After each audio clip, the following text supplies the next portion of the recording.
Je vous retrouve avec beaucoup de plaisir pour ce nouveau numéro d'Hebdo Santé sur Medi 1. Nous parlons aujourd'hui de l'ulcère de Burili, une maladie très répandue dans le monde. Quelles sont les avancées dans le traitement et dans la lutte contre cette infection chronique débilitante? Vous êtes justement avec nous pour répondre à tous ces questionnements sur l'ulcère de Burili. Professeur Kaloga Mamadou, bonjour. Bonjour à vous. Alors, vous êtes professeur titulaire de dermatologie, vénérologie et directeur coordonnateur du programme national de lutte contre l'ulcère de Burili en Côte d'Ivoire. Il faut ajouter que vous êtes membre de plusieurs sociétés savantes, notamment la Société ivoirienne de dermatologie, vénérologie, la Société de dermatologie africaine, la Société ouest-africaine de dermatologie, il y en a encore. Beaucoup de casquettes, en tout cas, vraiment, c'est un immense plaisir de vous avoir avec nous.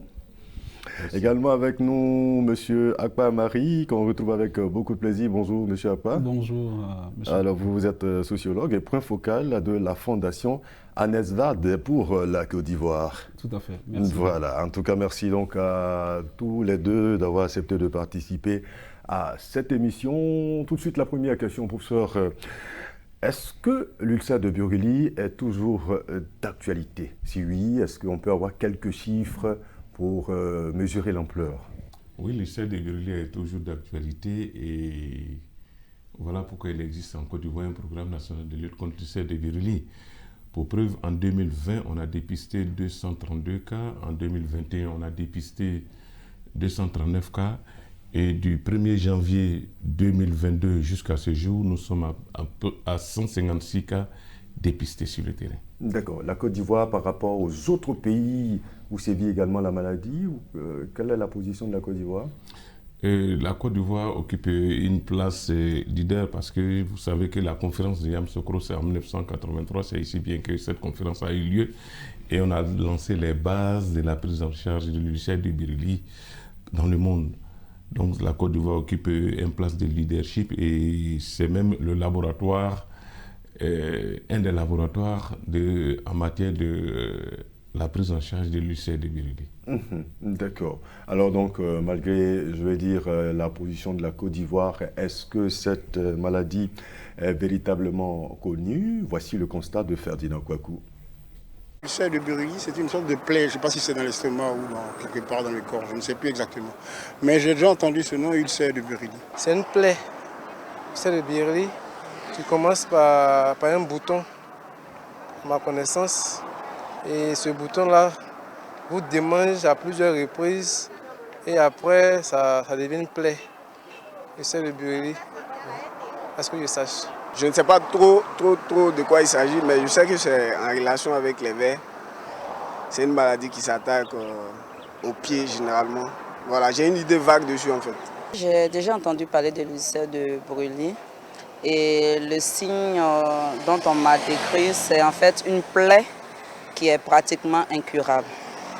Et cette plaie-là, ça s'accentue au fur et à mesure, ça prend de l'ampleur. Et si rien n'est fait, on arrive parfois à amputer la personne. Ce que je sais de l'ulcère de Burili, c'est que c'est une maladie qui se manifeste par l'apparition de plaies sur la peau. Voilà, sur la peau. Et que cette maladie est causée par aussi un ver qui se trouve dans l'eau sale. C'est ce que je sais. C'est-à-dire que c'est comme une plaie et que c'est un petit bouton qu'il ne faut pas casser. Donc quand tu as un petit bouton et que tu vois que c'est un peu bizarre, il faut aller à l'hôpital en même temps parce que quand tu casses toi-même, ça devient une très grande plaie comme l'ulcère de Burili et franchement, c'est difficile de soigner. C'est une maladie grave, parce que c'est une plaie qui peut même amener le sujet jusqu'à l'amputement. Si ça atteint par exemple votre pied et ne souhaite pas, ça peut bouffer carrément votre pied et puis le pied peut être amputé plus tard. Voilà donc ce que chacun pense de l'ulcère de Burili. Professeur, on va vous donner la parole tout à l'heure pour que vous puissiez nous dire qu'est-ce que c'est que l'ulcère de Burili. Mais bien avant, nous allons demander à M. Akpa, est-ce que vous avez le sentiment que l'ulcère de Burili est encore une maladie méconnue? Je dirais oui. Je dirais oui à écouter ces différentes personnes parler de l'ulcère de Burili.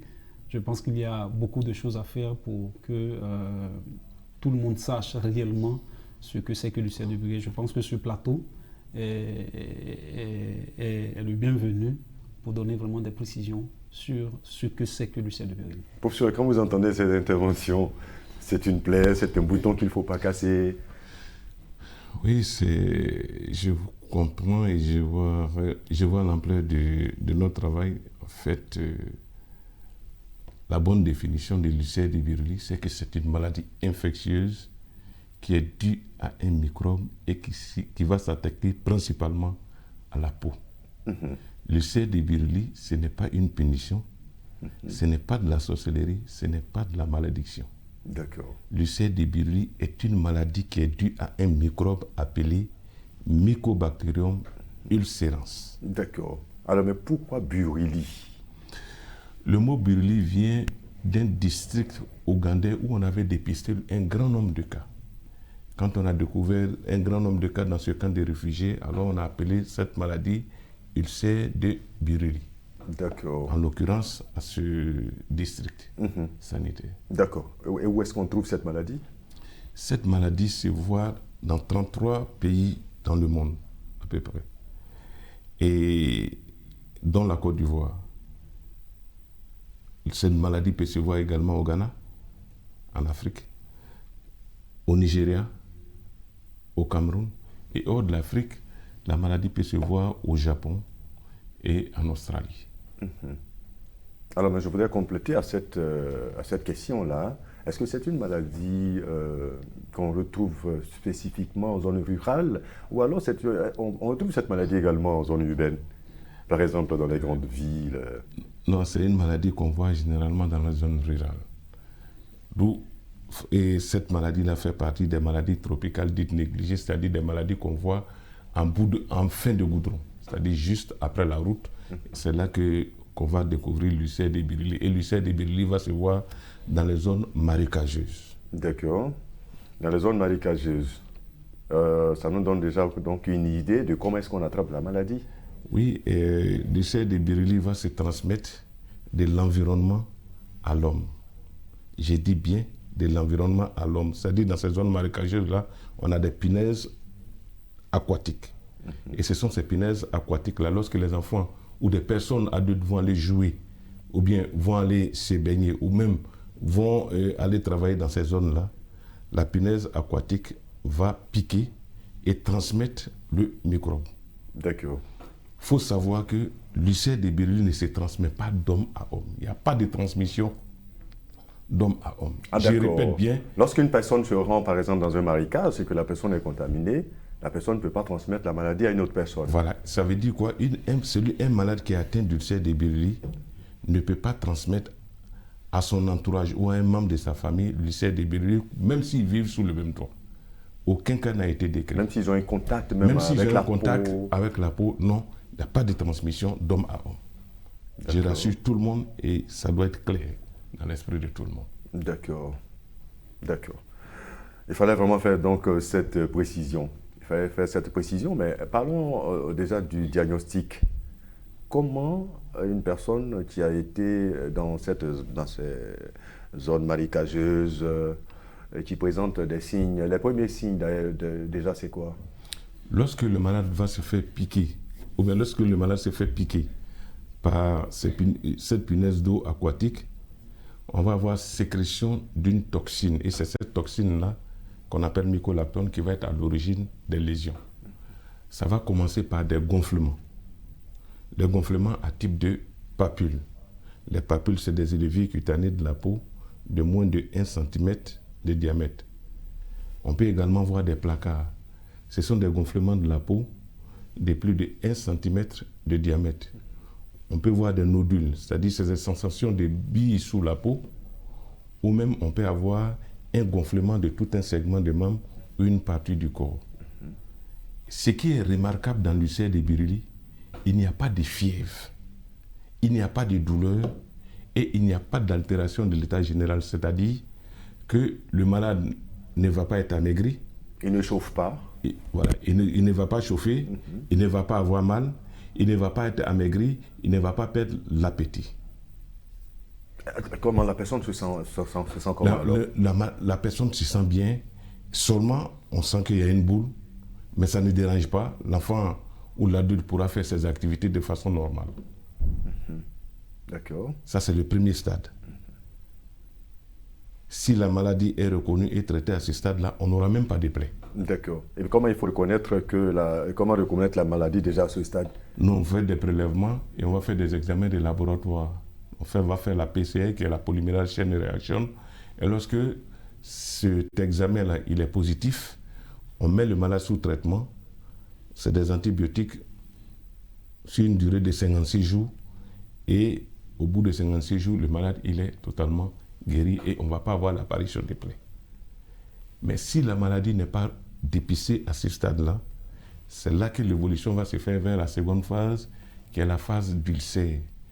La phase d'ulcère, c'est la phase des plaies. C'est-à-dire qu'on va avoir une perte de substances cutanées qui va intéresser l'épiderme, le derme, voire l'hypoderme. D'accord. Et généralement, c'est à ce stade-là que le diagnostic il est fait. Et c'est à ce stade-là que les malades viennent consulter généralement. D'accord. Mais cet ulcère-là est très caractéristique. Quand vous dites très caractéristique, oui. Il a un bord décollé, il a un fond jaunâtre et des bords décollés. Les bords décollés, c'est-à-dire qu'on peut soulever les bords avec une pince ou un coton-tige. Et ça, c'est un élément qui est caractéristique de l'ulcère de Buruli à la phase d'ulcération. D'accord. Tout personnel de santé peut déjà reconnaître à vue d'œil cette ulcération qui définit tout de suite que c'est un cas d'ulcère de Buruli. En principe. En principe, mais il faut avoir souvent l'œil d'un technicien averti pour faire le diagnostic. D'accord. Alors, lorsqu'on arrive à l'ulcération, c'est déjà grave. Lorsqu'on arrive à l'ulcération, ce n'est pas grave. Mais on aurait souhaité ne pas arriver à l'ulcération. Mais si on arrive à l'ulcération, on fait des prélèvements et lorsque c'est confirmé par la PCR que c'est des cas d'ulcère de Buruli, nous prenons en charge. Le programme national de lutte contre l'ulcère de Buruli va prendre ces malades en charge et le traitement, il est gratuit. Aussi bien pour la première phase, c'est-à-dire le stade de gonflement où on va avoir des gonflements au niveau de la peau, qu'au stade où on va avoir des plaies sur la peau. Les malades sont pris en charge gratuitement. Que ce soit les antibiotiques ou même les pansements, nous les donnons gratuitement et grâce à l'État de Côte d'Ivoire et à nos partenaires. D'accord, justement, M. Akpa, vous êtes l'un de ces partenaires. Je devine qu'au début de la lutte, le traitement ne devait pas être gratuit. Et grâce aujourd'hui, et comme le professeur l'a dit, à l'État de Côte d'Ivoire et à vous, à l'action de vous, les partenaires, le traitement est aujourd'hui gratuit. Alors, il y a eu vous avez apporté du soutien technique, médical pour qu'on en arrive là aujourd'hui. Oui, effectivement, tout à l'heure, le professeur le disait, la maladie n'étant pas connue de tous, et je crois que même des professionnels de la santé, ce qu'aujourd'hui les partenaires dont la Fondation Anesvat fait, c'est d'apporter le soutien financier et technique nécessaire pour que le personnel de santé soit formé à reconnaître ces maladies et à faire la prise en charge, mais aussi à donner les ressources nécessaires pour fournir les médicaments, pour fournir tous les intrants nécessaires pour prendre en charge les cas d'ulcération et bien d'autres. D'accord. Je tiens à préciser que depuis le départ de la lutte, la prise en charge, elle est gratuite et elle est financée par l'État de Côte d'Ivoire. Ah, depuis le début? Depuis le début, et on a fait appel à des partenaires pour venir nous aider. D'accord, ok. Voilà. Et l'action des partenaires donc n'a fait que renforcer, nos capacités de lutte sur le terrain. Ouais. D'accord. Et aujourd'hui, grâce à l'action de ces partenaires, on peut détecter, faire le diagnostic de cette maladie un peu partout dans vos centres sur le territoire. Oui, on peut faire le diagnostic de la maladie dans tous nos centres sur le territoire. Et également le traitement. Également le traitement. Dès que le malade est dépisté, comme je vous ai dit, le traitement il est gratuit. Et le malade n'a pas 5 francs à débourser. D'accord. Alors, je voudrais qu'on voit un peu aujourd'hui. Est-ce que vous avez parlé de 5 ans, 6 jours 56 jours pour que le malade soit totalement guéri lorsqu'il est dépisté tôt. Alors, est-ce qu'il y a de l'évolution, il y a des avancées dans le traitement de cette maladie, professeur?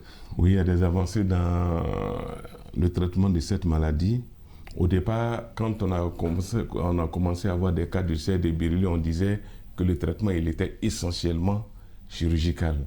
Et après, on a associé à ce traitement chirurgical un traitement médical. Et aujourd'hui, sur le terrain, nous sommes en train d'expérimenter des médicaments qui donnent de très bons résultats.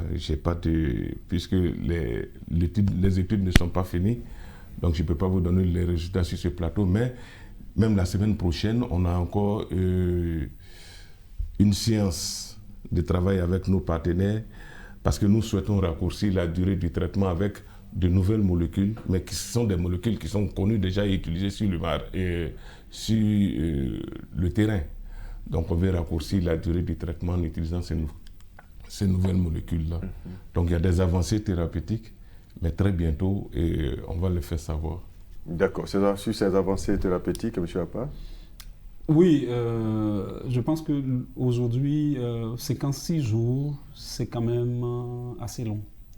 Et si ces études soutenues par les partenaires peuvent permettre déjà de pourquoi pas réduire ce délai de traitement de moitié, je pense que ce serait un résultat très important dans la lutte contre l'ulcère de Buruli. Justement, si on arrive donc à écouter le traitement, on va éviter certainement les séquelles. On en parle avec vous. Les séquelles, l'ulcère de Buruli laisse de graves séquelles. Oui, c'est là qu'on a parlé de maladie stigmatisante, débilitante. C'est une maladie qui est stigmatisante à la fin. Oui, c'est une maladie qui va laisser des séquelles, surtout lorsque les plaies vont se situer sur des articulations. Lorsque la cicatrisation va se faire, ça peut entraîner des blocages ou même des raideurs des articulations. Parce qu'on va avoir une affluence de fibres qui vont venir intervenir dans la cicatrisation. Ces fibres-là vont venir en excès et puisque c'est des malades qui sont mal pris en charge, on va avoir ces raideurs articulaires. Et ça fait même tout le drame de la maladie. Et ça va donner des cicatrices aussi inesthétiques. Et souvent, lorsque ça siège au niveau des articulations, comme je le disais tantôt, on arrive souvent à des amputations. C'est une maladie stigmatisante parce que lorsqu'on apprend que quelqu'un a l'ulcère de Buruli, les gens s'éloignent un peu et ça fait même que ces malades-là, même quand ils se sentent eux-mêmes atteints de cette maladie-là, ils se mettent un peu à l'écart. Et je vais vous donner cette histoire. Il y a un jeune homme qui a eu son bac. Il donnait des cours à domicile à une famille à la Riviera. Et quand ils ont appris qu'il avait un passé d'ulcère de Buruli, ils ont mis fin à son contrat. Et chaque fois, c'est comme ça. Quand les gens savent qu'il a été atteint d'ulcère de Buruli, pourtant, son ulcère de Buruli, il est sur son thorax, il est bien caché, mais dès que les gens apprennent net, et pourtant, il est guéri, il se sent bien. Il est guéri. Et là, je viens de vous dire sur le plateau, la maladie ne se transmet pas d'homme à homme. Ça, c'est une information capitale. La maladie ne se transmet pas d'homme à homme. Donc, ce n'est pas une maladie, ça ne devait pas être une maladie stigmatisante. Ça ne devait pas être une maladie honteuse. Mais c'est ce qu'on constate sur le terrain. Donc là, vous devez renforcer la sensibilisation, que le message puisse véritablement passer auprès de la population pour dire que cette maladie, l'ulcère de Buruli, quand bien même que ce soit une maladie qui fait peur, elle ne se transmet pas d'homme à homme. Mais c'est bien ça le rôle du programme national de lutte contre l'ulcère de Buruli. Nous menons des campagnes de sensibilisation à travers le pays, à travers des émissions comme celle-ci. Nous faisons la sensibilisation parce que vous venez de voir, et dans l'élément qui est passé au début, les gens ne savent pas ce que c'est l'ulcère de Buruli. Donc nous, on sensibilise et faire comprendre aux gens ce que c'est l'ulcère de Buruli, comment la maladie se manifeste et comment on la prend en charge, et surtout dire aux gens que ce n'est pas une maladie qui se transmet d'homme à homme et que ce n'est pas une maladie stigmatisante. Donc en plus de ça, nous faisons le dépistage précoce de la maladie et nous faisons la prise en charge adéquate de tous les cas. Et le rôle du programme aussi, c'est de faire la supervision des acteurs sur le terrain pour que tout le monde puisse au moins savoir ce que c'est l'ulcère de Buruli et pouvoir diagnostiquer l'ulcère de Buruli devant les autres plaies.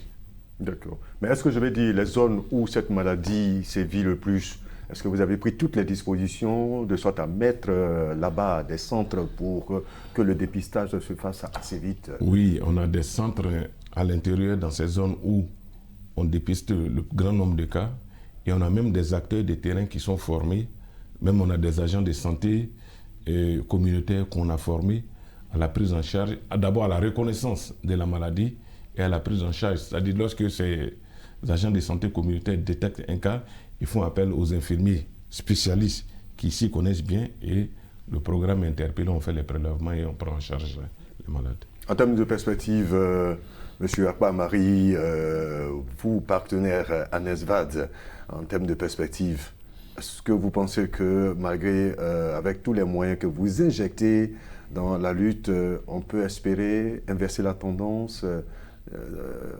d'ici quelques années? C'est tout là le sens de notre lutte.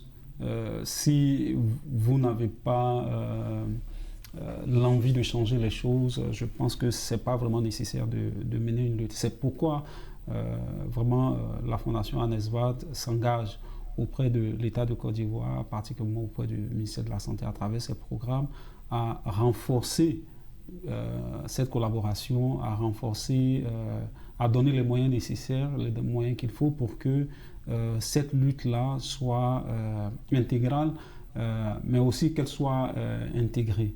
Je dis intégrale, tout à l'heure, le professeur l'a dit tout à l'heure, aujourd'hui, lorsque vous êtes une personne affectée par l'ulcère de Buruli, vous êtes stigmatisé. Donc, il y a les professionnels de la santé qui vont s'occuper de l'aspect médical, mais il y a aussi d'autres facteurs, notamment quelqu'un qui a un handicap du fait de ces maladies-là, a besoin d'un accompagnement, a besoin d'une réinsertion sociale, et la Fondation ANESVAD travaille à prendre en compte tous ces aspects en créant les conditions d'une meilleure prise en charge, en travaillant pour améliorer, pour renforcer les capacités techniques des centres de santé, en travaillant avec d'autres partenaires pour rendre disponibles les infrastructures en ce qui concerne l'eau, l'hygiène, l'assainissement, en travaillant, en mobilisant des personnes ressources pour lutter contre la stigmatisation, la discrimination de toutes ces personnes. Merci beaucoup, M. Akpa. Est-ce qu'il y a quelque chose qu'on aurait dû dire, qu'on n'a pas dit, professeur? Oui, il y a quelque chose qu'on aurait dit, qu'on n'a pas dit, c'est le diagnostic différentiel de l'ulcère de Buruli. C'est pourquoi nous sommes interpellés tous les jours sur le terrain. L'ulcère de Buruli pose le diagnostic différentiel avec une maladie qu'on appelle l'érysipèle des jambes, ou ce que les gens appellent communément pied de papaye. C'est une maladie aussi qui siège dans la plupart du temps, dans la plupart des cas, au niveau des membres inférieurs. Mais cette maladie-là va commencer par une petite plaie ou même des pieds d'athlète. Le pied va être rouge, douloureux, et on va avoir une fièvre comme si on a le palu. À un certain moment donné, on aura l'impression qu'on a versé de l'eau chaude sur le pied. Donc on va avoir l'apparition de ce qu'on appelle des bulles, ce que les gens appellent communément ampoules. Si le malade est bien pris en charge, on n'aura pas de plaies. Mais si le malade n'est pas bien pris en charge, on va avoir des grosses plaies qui vont ressembler à l'ulcère de Buruli, mais ce n'est pas de l'ulcère de Buruli, parce que cette fois-ci, je vous dis, il y a la douleur, il y a la fièvre, et même il y a des ganglions au niveau de l'aine. Oh, dans le cas de l'ulcère de Buruli, vous avez dit qu'il n'y a pas de douleur. Il n'y a pas de douleur, il n'y a pas de fièvre. Et les plaies qu'on va avoir, c'est ce qu'on appelle communément la fasciite post-érysipèle qui se voit dans notre contexte ici. La fasciite même peut être une maladie primaire, mais dans nos contextes, ça survient après l'érysipèle. Donc on parle de fasciite post-érysipèle. On va avoir une plaie qui va avoir les bords qui ne sont pas décollés. D'accord. Et c'est ce qu'on voit généralement dans la plupart des cas. Et nous sommes interpellés chaque fois sur le terrain. Et quand on va sur le terrain, on découvre que ce n'est pas des cas d'ulcère de Burli, mais c'est des cas de fasciite. C'est des images fortes quand même qu'on voit là. Est-ce que là, ce sont des maladies, je vais dire, cette maladie, cette autre forme se prend en charge? Oui, elle est prise en charge bien sûr par le service de dermatologie, voilà, par les différents services de dermatologie qui existent dans le pays.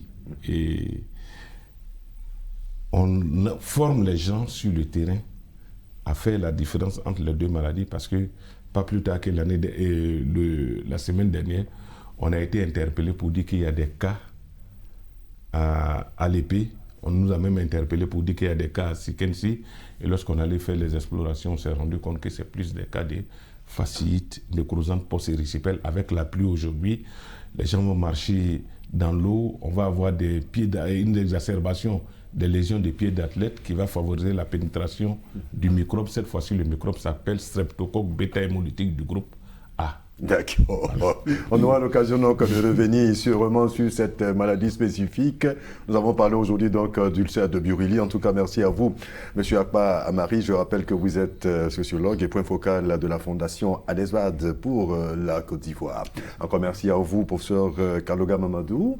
Vous êtes professeur titulaire de dermatologie, vénérologie et directeur coordonnateur du programme national de lutte contre l'ulcère de Burili en Côte d'Ivoire. Merci en tout cas pour toutes ces informations qui, nous l'espérons, vont permettre à nos populations de distinguer donc l'ulcère de Burili des autres maladies et de se faire vite prendre en charge. Également, merci à l'équipe de réalisation et à vous pour l'intérêt que vous accordez à cette émission Hebdo Santé qui s'achève maintenant. À très bientôt pour un autre numéro, toujours sur Média 1.